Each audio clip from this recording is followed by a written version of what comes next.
Amigos, un nuevo episodio de Que hable mi gente. Hoy estamos con Luis Beltrán Mogollón, mi amigo, mi colega de toda la vida. Yo empecé un poquito antes que Beltrán. Tampoco es que es muy muchacho que se diga. Beltrán, ¿cómo estás? ¿Cómo te va? ¿Cómo te va a ti, Pablo, y a todo tu equipo de producción? Bueno, contento pues de acompañarte. Yo decía unas palabras en estos días y daba gracias a Dios porque hay eventos interesantes que da la vida, ¿no? Los milagros de Cristo, como dice uno.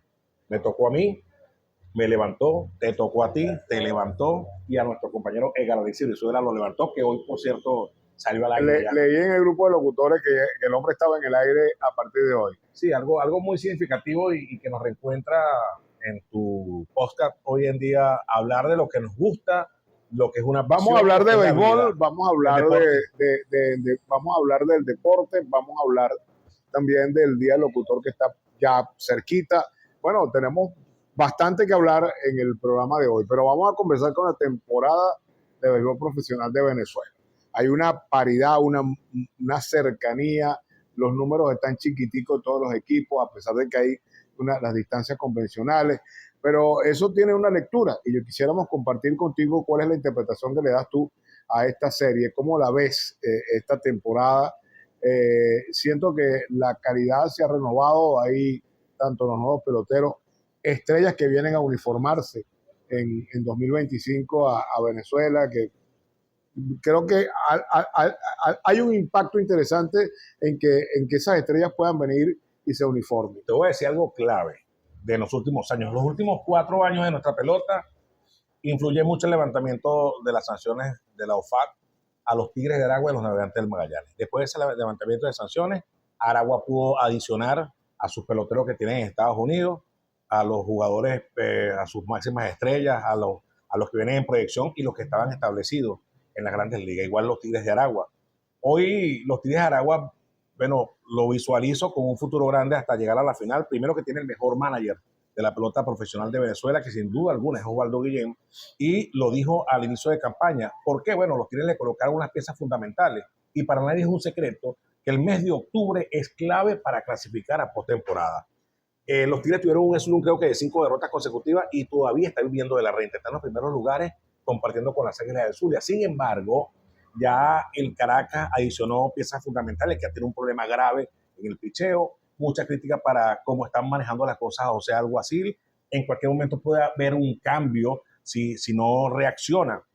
Vimos hace poco... Maletica en la puerta. Sí, si no reacciona, ya consiguió una victoria importante. Eso lograría pues estabilizar un poco las cosas para Luis Ojos, porque ellos salieron, curiosamente, de un coach de banca que no tiene nada que ver con las cosas que pasa, que fue Mullens, y salen también del coach de picheo, que era Mike Álvarez. Adicionan a sus asistentes, pero dejan algo así, cosa que nos da mucha curiosidad. Luis Ojo lo dijo en unas entrevistas, que no sabía cómo evaluar el problema, y si lo dice un gerente, imagínate tú. Magallanes, después de esa derrota consecutiva, se ha metido 6 victorias consecutivas. Ayer resbaló y en extra inning, o sea que los equipos ya en este último mes están compactados, y que las adiciones, por ejemplo, Caracas está esperando la incorporación de Salvador Pérez, que es una adición importantísima. El equipo de La Guaira trajo a Michael García, ya tiene a Ronald Acuña, eso adiciona un trabajo grande para los coaches de picheo y para los managers, o cómo enfrentar al primero y al segundo bateador. Entonces, y ya todos los equipos han venido cerrando puertas para este último mes, y que ahora la distancia es de 3 juegos, del último al primero. Y eso es algo que se visualiza. Está muy chiquitico. Interesante. Ahorita decir que está eliminado es mentira. Que está en el último por 2 juegos, por 1 juego. Ahora, hablar también de otro tema interesante. Y cuando te escucho, hablamos de las figuras que están en el país, otras que la gente tiene expectativa que puedan venir, pero hay una que nos atañe directamente y es el señor Regadera. Arraez está en arbitraje libre. Se habla de varios equipos, entre 70 y 100 millones de dólares su contrato para este año. ¿Cuál es tu opinión respecto a las posibilidades del Yaracuyano? Posibilidades muchas. La otra cosa es el negocio, la gerencia. Háblanos de eso. ¿Qué puede rendir un multianual la Regadera Arraez? que ha demostrado en los últimos años la realidad que batea, que es un hombre de mucho contacto, que es comparado con Tony Gwynn, uno de los mejores bateadores en la historia de las grandes ligas, que el hombre tiene un buen contacto, pero que de repente no roba base, no tiene permanentes cuadrangulares, y eso es lo que se busca hoy en día. Ese es el performance que están buscando los equipos para un contrato multianual. Ve el contrato de Soto. Soto es mejor pelotero que Ronald Acuña. Nunca. Y lo comparamos y nunca va a tener mejores números que Ronald Acuña. Sin embargo, Soto, bueno, tiene un contrato multianual grandísimo por 15 años con los Metropolitanos de Nueva York, y se complica la cosa a la hora de negociar al ver el prototipo de pelotero que es Luis Arraez. Pelotero que batea mucho, que no hay nada que decir de él en cuanto a su estabilidad en postemporada, batear Champion bate en Liga Americana, Liga Nacional, único pelotero en Grandes Ligas en tantos años.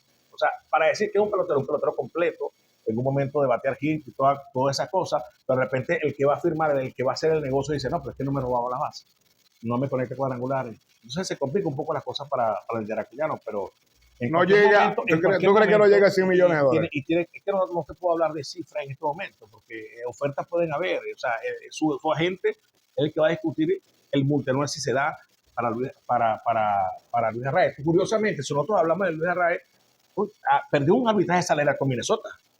Perdió el arbitraje salarial con los Marlins. O sea, entonces, y estamos hablando de cantidades de $1 millón. Pedía 5, la gente 7, se le dieron 5.5.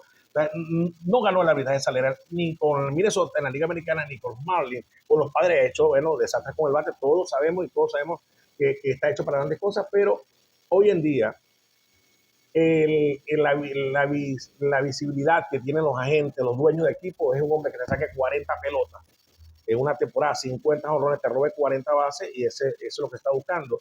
Hoy en día vemos niños que están cerrados ya, Pablo, que es una cosa que... Sí, tienen 12, 13 años. 12 años, porque ya lo ven. El último de los Acuña, ¿qué edad tiene? 14 años. 12 años, 13 años tiene Acuña. Ahora, pero fíjate tú, vimos el jonrón Pepsi en esta semana.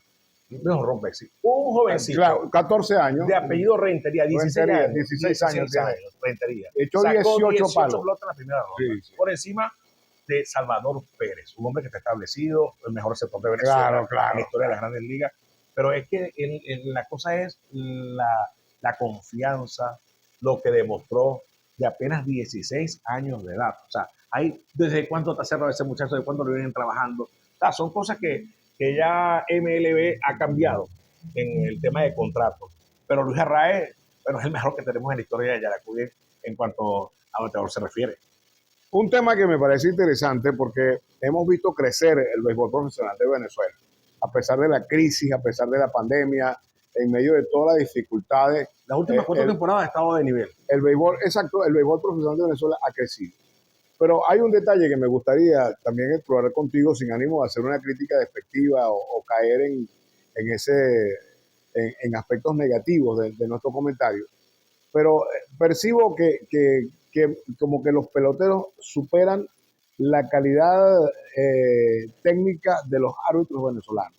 No sé qué opinas tú del arbitraje de la pelota venezolana, cómo la ves en este momento, porque, bueno, uno en los juegos, y escucha también los comentarios muy delicados de parte de los narradores, porque obviamente van a cuidarse, son amigos de las personas, pero uno como expectativa en el público, uno se da cuenta que hay cierto desnivel en algunas ocasiones con el arbitraje venezolano. Claro, yo pienso lo contrario. Yo creo que hoy en día los árbitros están asistiendo a muchos campamentos, y eso es importante, y ver el crecimiento de los venezolanos en las grandes ligas. ¿Cuántos tenemos en venezolanos? ¿Cuántos están trabajando para llegar al máximo nivel en el béisbol, que es llegar a la Major League Baseball?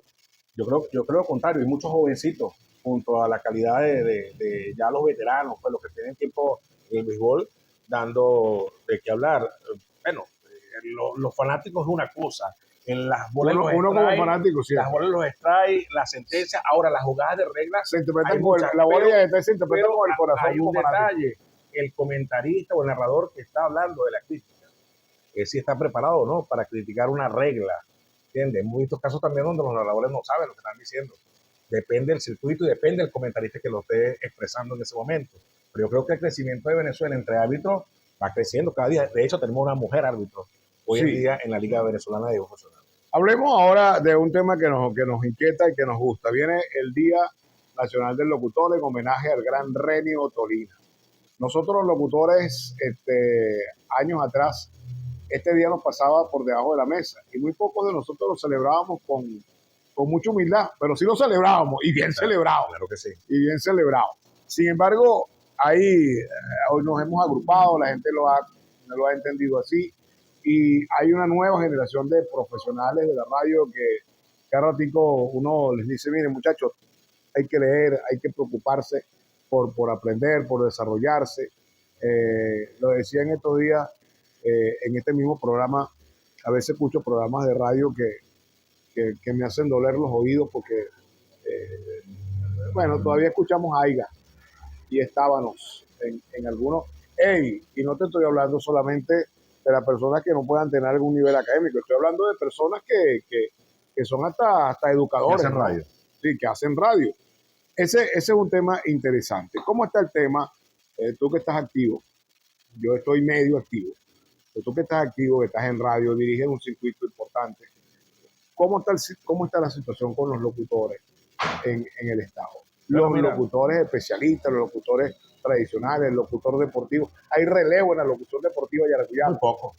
Muy poco. Yo creo que aquí, hoy en día bueno, es mi compañera. Por cierto, un cafecito de Le Bon Pao, el mejor lugar de la ciudad, se lo invitamos a la gente de Show Deportivo. Y estuviste hace poquito de aniversario también. Sí, llegamos a 27 años.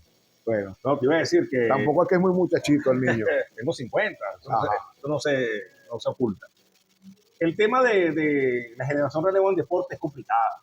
Yo creo que esto se apasiona. Yo cuando arranqué, o yo estaba niño y decía, yo quiero ser locutor deportivo, quiero ser comentarista deportivo. Bueno, yo iba a jugar béisbol para el Estado de la Ascensión, y hacía uno con los cartones esos de jugo, los cartones de leche, jugo, hacía como un megáfono, y ahí narraba los juegos y hacía las cuñas de Museo de la Caballería. Porque el Museo de la Caballería es mi inspiración. ¿Por qué? Por esto. Tiburones de la Guaira. Yo de los 8 o 7 años que tengo noción, yo escuchaba al Museo de la Caballería. Quedó manchado con recibo de mecánico. A Tom González. Y bueno, me gustaba cómo hacían la publicidad de Iapeca, de Mamusa, de Maceite, todo aquello. Y yo dije, no, yo quiero esto. Hablaba de Museo de la Caballería, que es un programa completo. Claro. Y con mi papá hacíamos un noticiero con 2 meridianos y hacíamos una marímola de mentira, de juguete. Y bueno, así comencé con mi narración deportiva y es de niño, ¿no? Nací con eso, como dicen por ahí. Pero en el deporte es muy complejo, es muy completo, es difícil. Por ejemplo, nosotros arrimamos el show deportivo a 27 años. O sea, ya bastante tiempo. Claro. Lo hemos mantenido en televisión, lo tuvimos en YTV, lo tuvimos en muchas partes, en impreso, en radio, todavía está activo en el Circuito de Alegría. Pero nosotros seguimos consiguiendo cosas en el camino deportivo. Por ejemplo, en el deporte yaracuyano. Que tratar de apoyar el deporte yaracuyano por todas partes, Pablo Torres. Aquí hay que incentivar, hay que hacer canchas y material deportivo, porque todo lamentablemente está privatizado. Y cuando hablamos de fútbol, por ejemplo, bueno, aquí hay una academia, pues yo tengo un niño en el municipio tal, pero no tiene una gran versatilidad, tiene todos los dones para jugar, pero no tiene unos zapatos, no tiene para pagar 30, 40 dólares mensuales en una academia, no va a jugar. Entonces tenemos que tratar de concienciar eso, de desarrollarlo y masificarlo. Es de tratar de subir un nivel deportivo. En los pasados juegos estudiantiles quedamos de primer lugar. Y eso es importante, ¿por qué? Porque tenemos una unidad de talento. Por cierto, esos juegos pasaron por debajo de la mesa. Pero casi nadie se enteró que esos juegos estaban haciendo. Tenemos una unidad de talento deportivo, tenemos el nivel, tenemos entrenadores en esa unidad. Por cierto que el ministro dijo hace unos días que había que reformular el concepto escuché el comentario, porque de las escuelas de talento deportivo. Un atleta que va a alta competencia tiene que estar preparado para la competencia en su disciplina. Las tareas, sí, está bien, pero no lo puedes colocar a las 7 de la mañana hasta las 12 a estudiar y a almorzar y después te vas a entrenar. Está desgastado. Psicológicamente lo está desgastando. Tiene mucha razón el ministro, estoy de acuerdo con esa. Ojalá que cambien para el próximo. Hablemos de la locución en términos generales. ¿Cómo la ves? ¿Cómo la percibes? Bueno, la locución va creciendo. Aquí hace un tiempo nosotros tuvimos la intención pues, de crear el Círculo de Locutores del Estado de Yaracuy. Se creó, ahí está el círculo, que tiene su directiva. Estamos tratando, bueno, los últimos 3 años hemos celebrado el Día del Locutor. Nos hemos comunicado con el presidente, no hubo una respuesta. Y sin embargo, bueno, una propuesta que hubo de parte de muchos locutores amigos, porque ahora vamos a llamar locutores y sus amigos, para celebrar este 11 de diciembre. Hubo propuestas bueno, lo de siempre, tú San Felipe y una cena. Y pollo a la yaqueñaca. Y pollo a la yaca si llega el pollo. Entonces, pero la cosa es que, bueno, sumar a la más gente posible y tratar de buscar que se planifique, de que se preparen, de tratar de que las emisoras también sean responsables a la hora de abrir. Ese es un tema interesante, ese es un tema interesante. Entonces, eso es lo que se busca. ¿A quién pones en el aire? Y de paso, ¿Y quién dirige? en esta ocasión vamos a invitar a los dueños de emisoras, a los directores de emisoras con todo su personal. Porque los operadores, claro, porque el publicista, claro. Nosotros estuvimos de acuerdo aquí, locutores y sus amigos, ¿por qué? Porque es el día del locutor, sí, pero es que el operador, ¿cuándo? El que vende las cuñas, que es el que levanta la radio, ¿cuándo? El que está dirigiendo la radio, el que produce, ¿cuándo? ¿Cuál es el día de ellos? ¿Cuándo lo celebran? Nunca. Entonces vamos a integrar ese momento para que ellos también compartan con nosotros. Está invitado, claro que sí. Claro que sí. Está invitado a celebrar el día del locutor con nosotros. No sé qué le vamos a dar, pero sí lo vamos a brindar. Claro, no, yo le voy a dar una invitación ahí, una fotografía. Bueno, y esa es la intención, Pablo Flores. Yo creo que en nombre de Dios, pues vamos a seguir adelante. Esperemos que las cosas caminen como organización, como círculo. En cualquier momento podrá existir una nueva reunión. Si la hay, de todas maneras, nosotros no nos vamos a parar en ninguna parte, vamos a seguir trabajando y vamos a seguir celebrando el 11 de diciembre, que es el día de René Ottolini. Aquí tengo una prueba exquisita de nuestro pan de jamón. Pruébelo y me dice qué le parece. Esta es la pregunta Lewon Pao para la gente del show deportivo. El señor Rivero. Hay poca masa. ¿Ah? Eso es importante, hay poca masa. Hay poca masa. Ay, que tú eres especialista en pan de jamón. Vengo la supeña. Bueno, eso es su familia. Bueno, está bueno. Amigos, nos acompañó Luis Beltrán Mogollón, el mismo del show deportivo, director del circuito Alegría. Y ¿sabes qué? Presidente, vicepresidente, secretario general. Tesorero. ¡Ay, papá! Bueno, sí, del circuito de locutores de Yaracuy. Si es que todavía estoy. ¿Cómo no va a estar, hermano? Si yo voté por usted y por el que yo voto se queda. Amigos. No, ya va. Vaya adelante el gran abrazo deportivo. Bueno, me debe una cuña. Gracias, amigos. Hasta un próximo episodio. Luis Beltrán Mogollón estuvo con nosotros.